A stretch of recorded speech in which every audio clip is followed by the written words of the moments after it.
देखो method of calculating national income, national income calculate करने के मेथड्स है, कौन कौन से मेथड है? ये 3 मेथड है नेशनल इनकम को कैलकुलेट करने के। कौन कौन से? Income method, expenditure method, value added method. ठीक है, तो सबसे पहले हम वैल्यू एडेड मेथड की बात कर रहे हैं। नेशनल इनकम को एनएनपीएफ से डिनोट किया जाता है।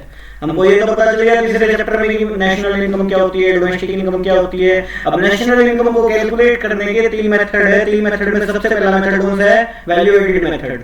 वैल्यू एडेड मेथड क्या होता है? वैल्यूज ऐड होती रहती है, हर लेवल पे वैल्यू ऐड होती है। एक फार्मर है, फार्मर ने वैल्यू ऐड करी, व्हीट बनाई, बेची, फिर उसके बाद में वो फ्लोर मिल में गया, उसने प्रोडक्ट बना के, आटा बना के गेहूं उसको बेच दिया, बिस्किट फैक्ट्री को बेच दिया, कुछ ऐड किया, रिटेलर ने भी कुछ ऐड किया, सभी लोग कुछ ना कुछ ऐड कर रहे हैं। This is for value addition.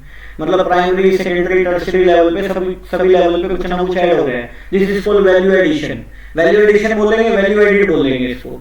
तो वैल्यू एडिड का मेथड, फॉर्मूला क्या बनता है इसका देखा जाए तो वैल्यू एडिड, फॉर्मूला लिख लो, मेथड से हमको नेशनल इनकम निकालनी है। वैल्यू एडिड से आउटपुट क्या आता है?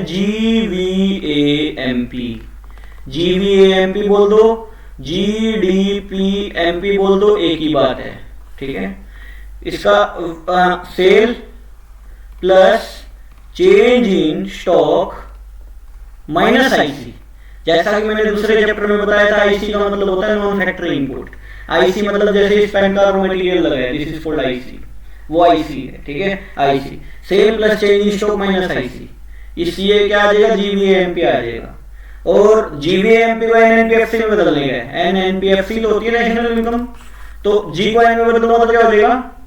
माइनस डेप्रिसिएशन, माइनस डेप्रिसिएशन, और डी को एन में बदल देंगे, मतलब वी को एन में बदल दे, या डोमेस्टिक को नेशनल में बदल दो, क्या करूं? प्लस एनएफआईए, हाँ प्लस एनएफआईए, प्रोडक्ट है ही। एमपी को एफसी में बदलेंगे तो minus taxes and subsidy, minus taxes and subsidy. ये हमारा वैल्यू एडिड का फॉर्मूला बन गया। ये वैल्यू एडिड से नेशनल इनकम निकल गई। वैल्यू एडिड से निकलता गया जीवीएएमपी निकलता है, फिर जीवीएएमपी से कन्वर्जन होता है एनएनपीएफसी में, जीवीएएमपी से एनएनपीएफसी में कन्वर्जन होगा। जीवीएएमपी इसका आउटपुट है। जीवीएएमपी बोल दो, जीडीपीएमपी बोल दो, एक ही बात है। GVAMP gross value added at market price, या फिर gross domestic product at market price बोल दो, एक ही बात है। ठीक है, ग्रोस वैल्यू एडिड बोल दो।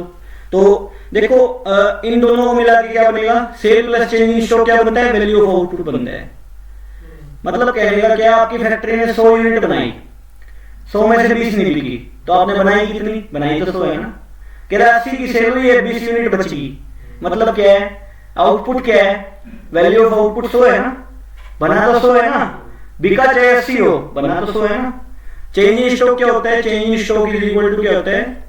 Closing stock minus opening stock, closing minus opening, closing stock minus opening stock, change in stock आ जाता है। Change in stock, closing stock minus opening stock. Closing में से अगर मैं ओपनिंग घटा दूंगा तो अपना चेंज इन स्टॉक आ जाएगा। ठीक है, तो ये चीज है। आगे चलो, वैल्यू एडिड मेथड समझ आया होगा। वैल्यू एडिड क्या होता है? Value of output minus IC. Value of output क्या होता है? Sale plus change in stock, sale plus change in stock. अगर सारा माल बिक गया तो सेल ही वैल्यू ऑफ आउटपुट है। तेरी 100 की 100 यूनिट बिकी तो sale is called value of output. अगर मान लो हमारा कुछ माल नहीं बिका तो sale plus change in stock is equal to output. सही बात है कि नहीं है? Sale plus change in stock is equal to value of output बनेगा, बनेगा। अगर एंटायर माल नहीं बिका, कुछ माल बच गया, तो sale plus change in stock minus IC, तो क्या आ जाएगा? वैल्यू एडिड आ जाएगा, मतलब जीवीएएमपी आ जाएगा। क्या? जीवीएएमपी आ जाएगा। सही बात है। देखो value of output, sale if entire output sold, तो क्या आ जाएगा? देखो एंटायर आउटपुट सोल्ड हो जाए तो चेंज इन स्टॉक आएगा नहीं। If some output remains unsold, कुछ बचा रह जाए तो चेंज इन स्टॉक तभी आता है, नहीं तो सीधा ही सेल आ जाएगा। मतलब value of output minus IC हो जाएगा, सेल ही वैल्यू ऑफ आउटपुट बना जाएगा। सीधी बात है यार, हमने 100 यूनिट बनाई है, 100 की 100 बिकी तो 100 ही जुड़ना है, बात ये है। 100 नहीं बिकी तो भी 100 जुड़ना है, बात ये है। Sale plus change in stock 80 plus 20 हो जाएगा। सही बात है कि नहीं है? तो ये चीज है, आना सही है, कहने का ये मतलब है। मतलब वैल्यू ऑफ आउटपुट देखा जाएगा, value of output minus IC हो जाएगा, sale plus change in stock minus IC. Okay, change in stock मैंने बताया था, closing stock minus opening stock कर देते हैं तो अपना चेंज इन स्टॉक निकलता है, चेंज इन स्टॉक। ठीक है, आईसी किसको बोलेंगे, मैंने बोला नॉन फैक्टर इनपुट। ये चैप्टर में बहुत एक्सपीरियंस से करवा रहा हूँ, कम से कम मैंने इसको 50 से 60 बार करवाया होगा, कम से कम मिनिमम करवाया होगा। ठीक है, कम ही बोल रहा हूँ, कम से कम 70-80 बार तो मिनिमम करवाया होगा। ठीक है, ये मैं सीधा सीधा एक्सपीरियंस शेयर कर रहा हूँ, जो तुमको पढ़ने में मान लो पूरा दिन लग जाए इस चैप्टर को, मैं तुमको सीधा एक्सपीरियंस शेयर कर रहा हूँ, वो काम तुमको सीधा समझा रहा हूँ। इंटरमीडिएट कंजप्शन का मतलब क्या होता है, आईसी नॉन फैक्टरी इनपुट को बोलते हैं, फैक्टरी इनपुट को नहीं बोलते। मान लो ये पेन है, इस पेन का प्लास्टिक क्या है, नॉन फैक्टरी इनपुट है, ये प्लास्टिक नॉन फैक्टरी इनपुट है। ठीक है कि नहीं है, इस पेन की इंक नॉन फैक्टरी इनपुट है, तो non factory input is equal to IC आएगा। कई क्वेश्चनों में बोल दिया जाता है नॉन फैक्टरी इनपुट, हम वहां पे कंफ्यूज मत हो जाना, आईसी तो दिया ही नहीं हुआ इसमें। अब नॉन फैक्टरी इनपुट ही आईसी है, सही है। अब कई क्वेश्चन में बोल दिया रॉ मटेरियल, अरे रॉ मटेरियल को आईसी बोलते हैं, तो ये चीज है, समझाया। तो क्वेश्चन करेंगे, पूरे क्वेश्चन करेंगे, 60 के 60 क्वेश्चन निपटाएंगे। ठीक है, देखते हैं। तो ये मैंने तेरे को बता दिया, जीडीपी बोलो, जीवीए बोलो तो कोई बात नहीं, जीवीए बोलो, जीवीए याद रखो, जीवीए एमपी, क्वेश्चन आसान हो जाएंगे आपके करने। ठीक है, जीडीपी बोल दो, जीवीए बोल दो, एक ही बात है। इस फॉर्मूले में जीवीए एमपी याद रखो इस चीज को। इसको मेरे को किसमें बदलना है, एनएनपीएफसी में बदलना है। तो जी को एन में बदलूंगा, माइनस डेप्रिसिएशन, और डोमेस्टिक को नेशनल में बदलेंगे, डोमेस्टिक को नेशनल में बदलेंगे, क्या करूं, प्लस एनएफआईए, और एमपी को एफसी में बदलेंगे, क्या करूं, माइनस टैक्सेस प्लस सब्सिडी, बोले तो एनआईटी, एनआईटी मतलब क्या कर दूं, माइनस कर दूं। हाँ, बात खत्म, ये वही दिया हुआ है। ठीक है, इसका फॉर्मूला। ठीक है, और इसके बाद में आगे चलते हैं। आगे देखो, precautions while calculating national income through value added method. Value added method से नेशनल इनकम निकालते वक्त कुछ बातों का ध्यान रखना जरूरी है, ये बातें लिखी हुई है। सबसे पहली बात, value of the sale and purchase of second hand goods is not included in the estimation of value added. कह रहे सेकंड हैंड गुड्स की सेल परचेज नहीं गिनी जाएगी, क्योंकि वो पहले से काउंट हो चुका इकोनॉमी के अंदर में, जिस साल वो बिका था उस साल वो काउंट हो चुका। सेकंड हैंड गुड्स को बेचना और खरीदना वैल्यू एडेड में शामिल नहीं है, सही है कि नहीं है। अब मान लो मैंने तेरे को सेकंड हैंड गुड्स बेचा, मोबाइल बेचा तेरे को, क्या ये मेरा धंधा था, नहीं था ना, वैल्यू एडेड का पार्ट नहीं है, सही है ना। तो वैल्यू एडेड का पार्ट नहीं माना जाएगा। Commission earned on the account of sale and purchase of second hand goods, ये माना जाएगा। सर्विस तो नहीं है ना, अब तू बाइक बेचने का काम कर रहा है, तेरी सर्विस तो नहीं है, वो तो इनकम में तो जुड़ेगी। तू पुरानी बाइक बेचने का काम कर रहा है, तेरी सर्विस तो नहीं है ना, सर्विस तो दे रहे हो ना, आप सेकंड हैंड गुड्स बेच रहे हो, आप बेच रहे हो ना, आपका तो धंधा है वो। ठीक है, आप तो इनकम कमा रहे हो उससे, बात समझे। सेकंड हैंड हैं, पेन से फोन बेच रहा मैं तो मैं कमा थोड़ी रहा हूँ, मैंने तो बेच दिया, बात खत्म, मैं तो कंज्यूमर हूँ ना, नहीं समझे। अब मेरा धंधा थोड़ी है फोन बेचना खरीदना, नहीं समझा। नहीं, ये है धंधा, यहाँ पे कमीशन किसको मिलता है, कमीशन किसको मिलता है, कमीशन को एंड कंज्यूमर कमीशन लेता है किसी चीज के लिए। अब देखो, over account production of goods of the production producing unit खुद के लिए गुड्स बना रही है, तो वो ऐसे माना जाएगा कि वो मार्केट के लिए बनाए हैं।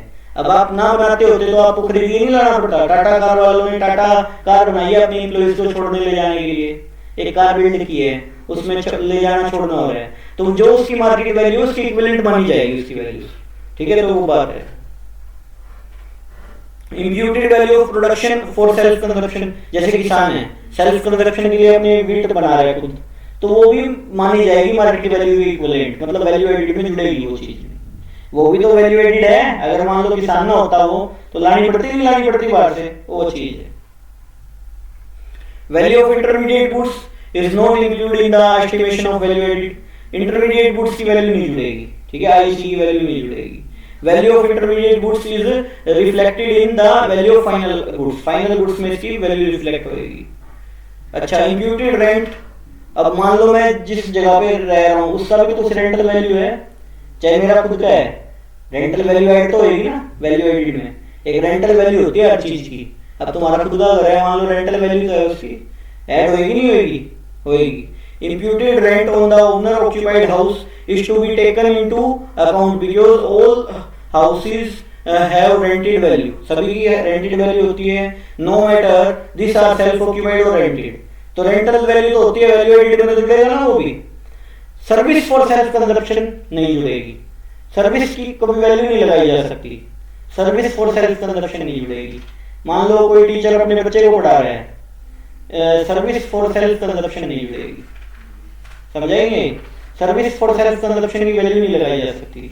डॉक्टर मान लो अपने कोई रिश्तेदार का इलाज कर रहे हैं, सर्विस फॉर सेल्फ कंजप्शन नहीं जुड़ी जा सकती वैल्यू एडिड में. ठीक है, तो ये चीज है. और ये कोई वो नहीं है, क्वेश्चन आएगा इसमें से वैसे तो. देखो इसके बाद में देखो अपने वैल्यू एडिड, ये वैल्यू एडिड में क्वेश्चन में कर दूंगा मैं कवर. ठीक है, क्वेश्चन में कवर हो जाएंगे, इनको भी एक बार रहने देते हैं. अब इनकम मेथड पे आते हैं. अभी इनकम मेथड देखो क्या है. इनकम मेथड में क्या है, सभी लोगों की इनकम जोड़ दो. मैं इनकम मेथड समझा रहा हूं पहले. Income method, income method, income method में क्या है भाई, सभी लोगों की इनकम जोड़ दो. इसको एनडीपीएफसी भी बोल सकते हो आप. एनडीपीएफसी से डिनोट किया जाता है इसको. क्या? NDPFC, NDPFC. हाँ, और इसको फिर एनएनपीएफसी में बदलना पड़ेगा, एनएनपीएफसी में बदलना पड़ेगा. जैसे उसका जीवीएमपी था. इनकम मेथड है ना, उसमें एनडीपीएफसी निकलेगा आउटपुट फॉर्मूले से, और फिर उसको एनएनपीएफसी में बदलना पड़ेगा. नहीं समझा? जैसे पिछले में जीवीएमपी निकलता था. अरे एनएनपीएफसी में बदलेंगे ना, पहले एनडीपीएफसी आउटपुट निकलेगा, फिर उसके बाद एनएनपीएफसी में बदलेंगे. हाँ,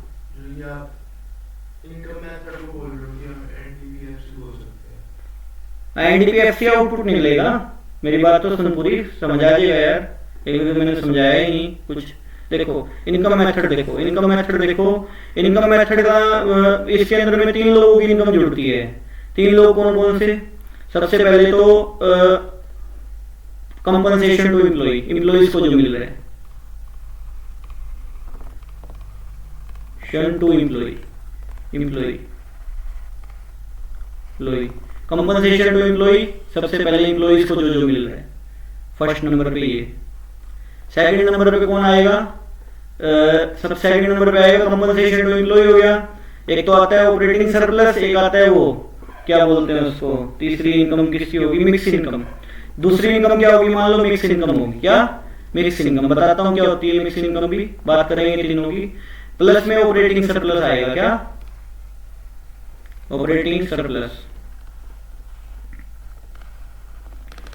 ये मतलब कहने का क्या है, कंपनसेशन टू एम्प्लॉय का मतलब होता है एम्प्लॉय को जो कुछ भी मिल रहा है, एम्प्लॉय को सैलरी, वेजेस, एम्प्लॉय का पीएफ दे रहे हैं मालिक, या एम्प्लॉय को कुछ भी मिल रहा है, चारे मिल रहे हैं, अलाउंसेस मिल रहे हैं, जो भी एम्प्लॉय को मिल रहा है एम्प्लॉयर की तरफ से, मालिक की तरफ से, वो कंपनसेशन टू एम्प्लॉय में आएगा. ठीक है. मिक्स इनकम, मेरे जैसे लोगों की इनकम. यहाँ पे मालिक भी मैं खुद हूँ, नौकर भी मैं खुद हूँ. यहाँ पे जो मेरे को प्रॉफिट मिल रहा है उसमें सब कुछ मिल रहा है. इस जगह की रेंटल वैल्यू भी आ रही है, प्रॉफिट भी मिल रहा है, इंटरेस्ट ऑन कैपिटल भी मिल रहा है जो मैंने पूंजी लगाई हुई है, सारी चीज मिल रही है मेरे को. मिक्स इनकम उसको बोलते हैं जिसमें सब कुछ मिल जाए मालिक को, मालिक भी और नौकर भी हो. मतलब जैसे दुकान होती है, खुद चला रहा है एक अकेला बंदा, और मालिक भी है नौकर भी है. समझेंगे? तो ये चीज है. तो मिक्स इनकम होगी एक प्रकार की. एक होती है ऑपरेटिंग सरप्लस, मतलब मालिक टाइप के जो लोग होते हैं ऑपरेटिंग सरप्लस वो कमाते हैं. ऑपरेटिंग सरप्लस में क्या क्या आता है? 3 बातें आती है. कौन कौन सी 3 बातें कौन कौन सी आती है? Rent, interest, profit. Rent, interest, profit. हाँ, इनकम मेथड सेकंड मेथड करवा रहा हूँ, वैल्यू एडिड हो चुका. क्वेश्चन करेंगे उसके बाद. क्वेश्चन है 20 सर उसके. प्रॉफिट में क्या क्या जुड़ेगा? प्रॉफिट में आएगा undistributed profit,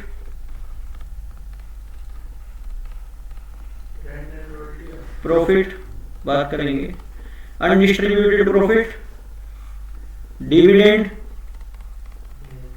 dividend, CDT corporate dividend tax,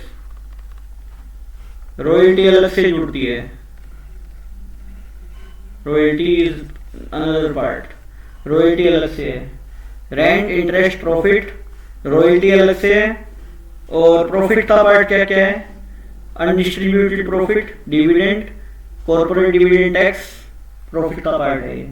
profit में तीन बातें आ जाती हैं। अनडिस्ट्रीब्यूटेड प्रॉफिट कौन सा होता है, जो बांटा नहीं गया, जो बांटा नहीं गया, और डिविडेंड, डिविडेंड जो डिविडेंड के रूप में बांट दिया। सीडीटी क्या है, कॉर्पोरेट डिविडेंड टैक्स, जब डिविडेंड दिया जाता है उससे पहले टैक्स चार्ज किया जाता है, वो तीनों को जोड़ दे तो क्या बन जाएगा, प्रॉफिट बिफोर टैक्स बन जाएगा, ठीक है ना। तो ये चीज है, मतलब ये सब चीजों को जोड़ दिया जाए तो क्या बन जाता है, एनडीपीएफसी बन जाता है। क्या, एनडीपीएफसी, मतलब एनडीपीएफसी बन गई तीनों, मतलब compensation to employ, mix income, operating surplus. Operating surplus में क्या क्या आएगा, रेंट, इंटरेस्ट, प्रॉफिट आएगा। प्रॉफिट में क्या क्या आएगा, अनडिस्ट्रीब्यूटेड प्रॉफिट, दूसरा क्या आएगा, डिविडेंड, तीसरा सीडीटी, सीडीटी एक और आएगा, रॉयल्टी आ जाएगा, ठीक है, अलग से, रॉयल्टी अलग से आ जाएगा। तो ये सारी चीजों को जोड़ दे तो क्या बन जाएगा, इनका आउटपुट क्या है, इनका आउटपुट क्या है, इन सब का आउटपुट है एनडीपीएफसी। क्या, एनडीपीएफसी आउटपुट है। अब इस एनडीपीएफसी को किस में बदलना है, एनएनपीएफसी में बदलना। तो क्या करूं, ऐड एनएफआई कर दूं, इतनी कमी है बस, एनएफआई ऐड कर दूं। नेशनल इनकम का इनकम मेथड है, इनकम मेथड से सबसे पहले क्या निकलेगा, डोमेस्टिक इनकम निकलेगा। डोमेस्टिक से कन्वर्जन करना है नेशनल में, सही है, समझा, यही मेथड है नेशनल इनकम का। इनकम मेथड क्या है, यही मेथड है। इनकम मेथड में देखो, compensation to employ, mix income मेरे जैसे लोगों की इनकम, ऑपरेटिंग सरप्लस मालिक लेवल के लोगों की इनकम। मालिक लेवल के लोगों की इनकम में रेंट आएगा, इंटरेस्ट आएगा, प्रॉफिट आएगा, प्रॉफिट और रॉयल्टी भी आएगी, ठीक है। और प्रॉफिट के अंदर में अनडिस्ट्रीब्यूटेड प्रॉफिट, डिविडेंड, सीडीटी, ये तीनों चीजें आएगी। और ये बन जाएगा एनडीपीएफसी प्लस एनएफआई कर देंगे तो क्या बन जाएगा, एनएनपीएफसी बन जाएगा, एनएनपीएफसी बन जाएगा। यही नेशनल इनकम का फॉर्मूला है, इनकम मेथड से। इनकम मेथड का फॉर्मूला है क्या, इनकम मेथड, समझ आया अभी। अब इनकम मेथड के बारे में बात कर लेते हैं। तो मैंने फॉर्मूला समझाया था, क्या फॉर्मूला बोल रहा था मैं, इनकम मेथड में क्या, सभी लोगों की इनकम जोड़ लो, सभी लोगों की इनकम जोड़ लो। इनकम मेथड से आउटपुट क्या निकलता है, एनडीपीएफसी आउटपुट निकलता है। क्या निकलता है, एनडीपीएफसी आउटपुट निकलता है। जो हम फॉर्मूला लगाते हैं ना, उसका आउटपुट एनडीपीएफसी है, ठीक है। अब इनकम मेथड के अंदर में देखो, फैक्टर इनकम जुड़ती है सारी की सारी, मैंने जैसे बताया, ठीक है। अब देखो क्लासिफिकेशन ऑफ फैक्टर इनकम, देखो कंपनसेशन टू एम्प्लॉय है। कंपनसेशन में क्या क्या आ सकता है, wages, salary, payment in kind, gift वगैरह मिल रहे हैं एम्प्लॉइज को, एम्प्लॉय का पीएफ वगैरह कुछ कट रहा है, मालिक दे रहा है। पीएफ में क्या होता है, एम्प्लॉय की सैलरी से भी कटता है, मालिक भी देता है। तो मालिक जो दे रहा है ना, वो वाला आएगा सिर्फ, यूनिक एम्प्लॉय जो दे रहा है वो भी आएगा नहीं, सिर्फ मालिक जो दे रहा है वो आएगा। पेंशन एंड रिटायरमेंट फंड वगैरह, कोई ओल्ड एज पेंशन वगैरह बांधी या कुछ और मिल गया उसको मालिक की तरफ से, है ना, तो वो सब भी हमारा तो खर्चा ही हो गया ना, तो ये सारा एम्प्लॉय कंपनसेशन में जाएगा। ऑपरेटिंग सरप्लस में मैंने बताया रेंट, इंटरेस्ट, प्रॉफिट आएगा, रेंट, इंटरेस्ट, प्रॉफिट आता है। और प्रॉफिट के अंदर में डिविडेंड, कॉर्पोरेट प्रॉफिट टैक्स आता है, और अनडिस्ट्रीब्यूटेड प्रॉफिट आते हैं। तीनों चीजें आती है, डिविडेंड, अनडिस्ट्रीब्यूटेड प्रॉफिट, सीडीटी, ठीक है, ये आती है। मिक्स इनकम मैंने बताया, मेरे जैसे लोगों की इनकम, मेरे को सब कुछ मिल रहा है उसमें, उसमें वेजेस भी मिल रहे हैं, रेंट भी मिल रहा है, इंटरेस्ट भी मिल रहा है, प्रॉफिट भी मिल रहा है, सब कुछ मिल रहा है मेरे को।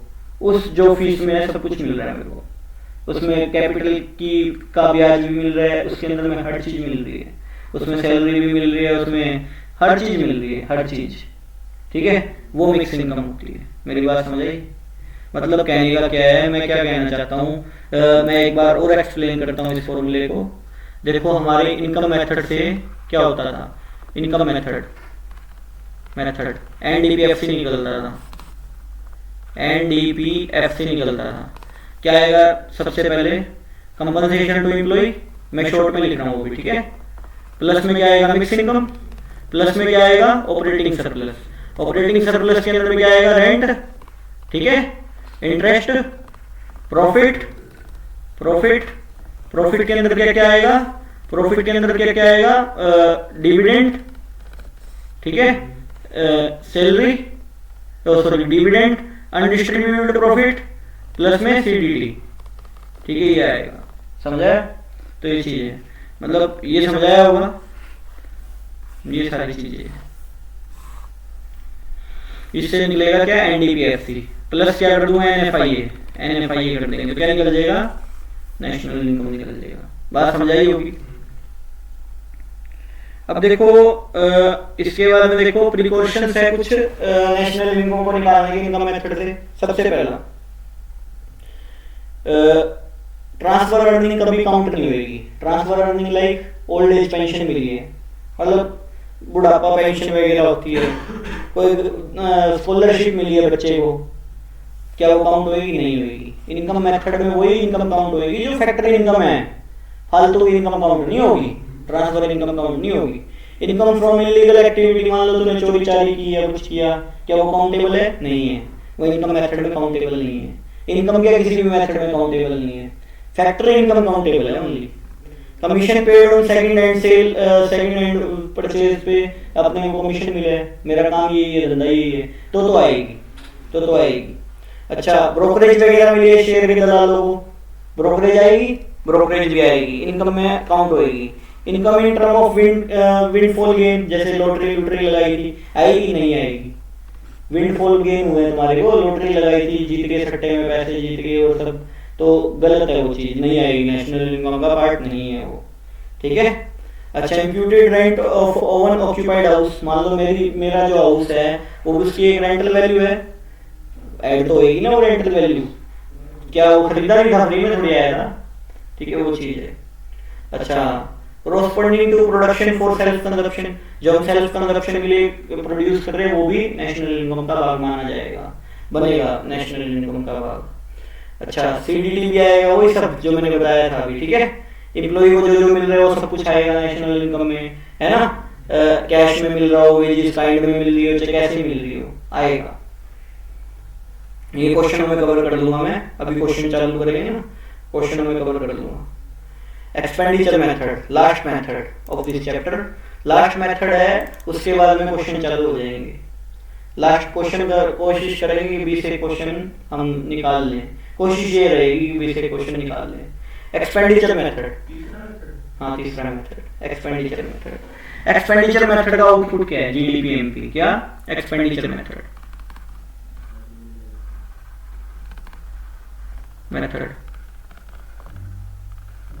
एक्सपेंडिचर मेथड देखो क्या है, इसका आउटपुट आएगा GDP-MP, निकालने का क्या है, NNP-FC निकालने का, यही बात है ना, NNP-FC आउटपुट चाहिए मेरे को। अपना आउटपुट क्या आएगा, फिलहाल GDP-MP आएगा। मतलब सारे खर्चे जोड़ लो, खर्चे 4 तरीके के होंगे। एक तो कौन कौन से, देखो सबसे पहला खर्चा consumer final consumption expenditure plus में प्रोड्यूसर इन्वेस्टमेंट एक्सपेंडिचर प्लस में government final consumption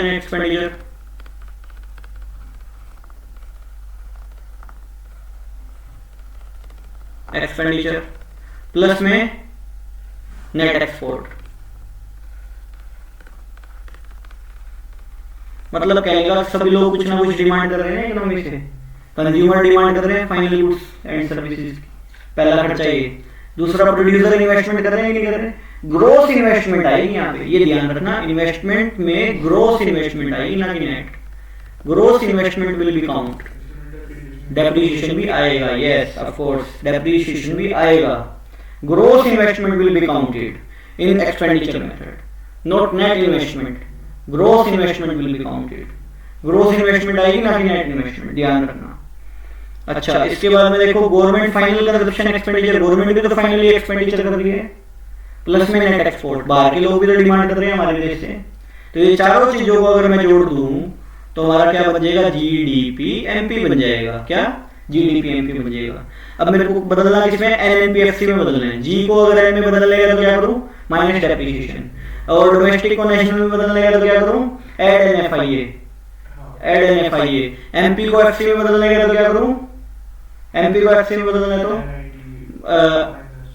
minus NIT, तो माइनस डेप्रिसिएशन सबसे पहले, तो माइनस डेप्रिसिएशन और क्या करूं, एड एनएफआईए और माइनस एनआईटी।